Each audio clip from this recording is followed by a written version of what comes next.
বাম ছাত্র সংগঠন এসএফআই-কে ধিক্কার জানিয়ে শিলিগুড়ি কলেজের সামনে বিক্ষোভ প্রদর্শন করল দার্জিলিং জেলা তৃণমূল ছাত্র পরিষদ।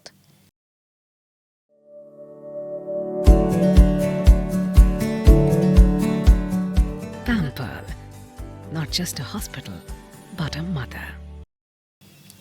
বৃহস্পতিবার লন্ডনের অক্সফোর্ড বিশ্ববিদ্যালয়ে বক্তব্য চলাকালীন বামপন্থী ছাত্র সংগঠনের সদস্যদের বিক্ষোভের মুখে পড়েন মুখ্যমন্ত্রী মমতা বন্দ্যোপাধ্যায়। তারই প্রতিবাদ জানিয়ে আজ গোটা রাজ্য জুড়ে পশ্চিমবঙ্গ তৃণমূল ছাত্র পরিষদের তরফে প্রত্যেকটি কলেজ ও বিশ্ববিদ্যালয়ে প্রতিবাদ বিক্ষোভের ডাক দেওয়া হয়। সেই মতো শনিবার দার্জিলিং জেলা তৃণমূল ছাত্র পরিষদের পক্ষ থেকে শিলিগুড়ি কলেজের সামনে প্রতিবাদ বিক্ষোভ কর্মসূচি গ্রহণ করা হয়।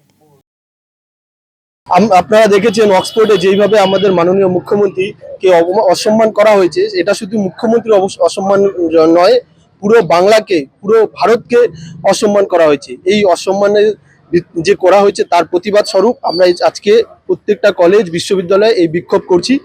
এই সিপিএম এর কিছু ক্যাডার যাদের কোনো অস্তিত্ব নেই, জিরোতে মিশে গেছে, মানুষ যাদের জবাব দিয়েছে আরো জবাব দিবে, এরা জীবনে কোনোদিন বাংলায় ফিরে আসতে পারবে না। কিন্তু এই অসম্মান যে এরা করে চলছে আমাদের দেশকে, সেটার বিরুদ্ধে আমরা এই বিক্ষোভ করছি। এটা আমাদের প্রায় আরো আধা ঘন্টার মতো চলবে এবং বাকি কলেজগুলো তো চলছে।